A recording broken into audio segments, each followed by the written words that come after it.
I was really surprised by the fact that this really did happen here.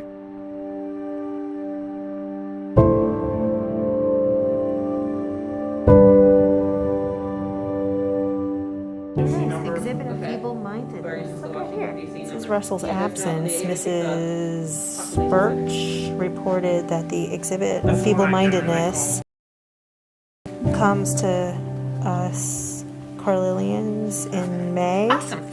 The cost being estimated at between, it says $50 and $60. The exhibition came to town through the efforts of the Carlisle Civic Club. It was traveling throughout the state, but the Civic Club felt very strongly that it should come here, and it did. It was on High Street, and when you came into the exhibition, there were different booths, and all of it had information pertaining to people with intellectual disabilities. So when you first walked in, it was sort of defining what feeble-mindedness was, and it placed people in a category. So, idiot, moron, lunacy, it was all there. And as you moved through the exhibit, it talked about things like common practices, how they measure someone's IQ, what school practices existed to help people, but it also very much acknowledged that we had this weird eugenics movement, in that we thought sterilization of people with intellectual disabilities was okay, and that we were somehow going to breed this out of society, that this was a good thing, that we were going to do this to people against their own free will. So if you had a child with disabilities, one of the first people that started talking to you, most likely, about sending your child to a state center was your medical professional. So for some families, it was a medical recommendation that they send their child to Pennhurst or Selinsgrove or Evansburg or Polk Center or Whitehaven. But institutions were not built to be, these evil places. They were based on, what the minds knew at the time.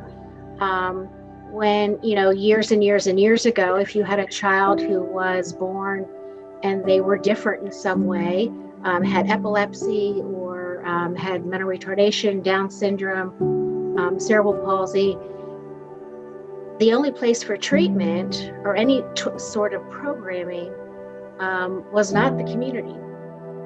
There was also a petition at the end of the exhibition that it asked people to sign the petition, which eventually went to Harrisburg, which petitioned for more money to expand the state school system for feeble-minded people. So I think it speaks volumes that the community felt so strongly that thousands of people in the area came out to see it, and they felt so moved by the end of it to sign the petition, which eventually led to the isolation of people with intellectual disabilities, which then eventually led to overcrowding of a system and the mistreatment of people in the institutions. Pennhurst opened in 1908, and it was to offer programming and treatment to people with intellectual disabilities. But one of the difficulties that happened very early on is that it became serving many more people than what it was designed to serve, which certainly caused understaffing. I think overall it's society and the community's fault that institutions became these horrible places.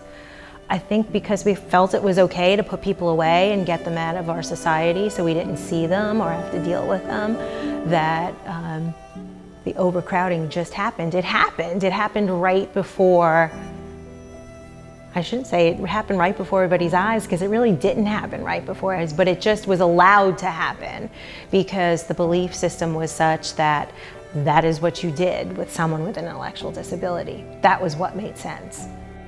Over the years, the conditions really deteriorated. There were, incidents of abuse, not only by staff abusing the residents who lived there, but person to person. There certainly was a lack of treatment. It was dirty. You would go and you would visit, and people would be unclothed. The sheets weren't changed, and there were only a very limited number of professionals or staff that were then serving or providing treatment, providing care to these individuals. So, I mean, they really were overwhelmed with the amount of work that was required and the number of staff that were available to do that work.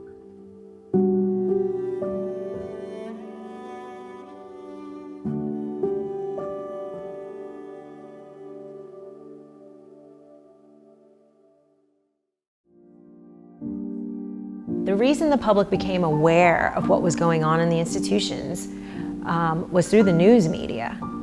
And once that was out there and the public saw the deplorable conditions and what was going on, they couldn't unsee it. When the ARC of Pennsylvania and a number of other organizations began the Pennhurst lawsuit, so the settlement to that lawsuit was that the state was required to put more money into community programs. So that began the deinstitutionalization movement in Pennsylvania. And C. Clark at the time was probably one of the very first ARC chapters, community programs that began to open up community living arrangements, which is what they were called at the time. So that the ARC of Cumberland Perry has a long history in providing community services to people with intellectual disabilities. Ultimately, who paid the price for this were the people with intellectual disabilities. They're traumatized. They were abused. They languished. They were neglected. We wouldn't allow that to happen today. In our community-based system today, neglect and abuse has consequences. But when this was going on, it was just allowed to happen. We are still helping support some of the survivors from institutions. People like Bob. I mean, it's just certainly a testament to the community system as well, that 42 years later, he's doing okay. When I think about Bob, I really view him as our institutional survivors, because they really are survivors. Atrocities happen to them. It's not okay. We should learn from those mistakes and really be able to advance their lives. Everything in his past just hit him. He's probably thinking, these people that I trusted put me here. He has told me in the past that he's had bad dreams about it. Would love to just wipe that from his memory, but they're there to stay.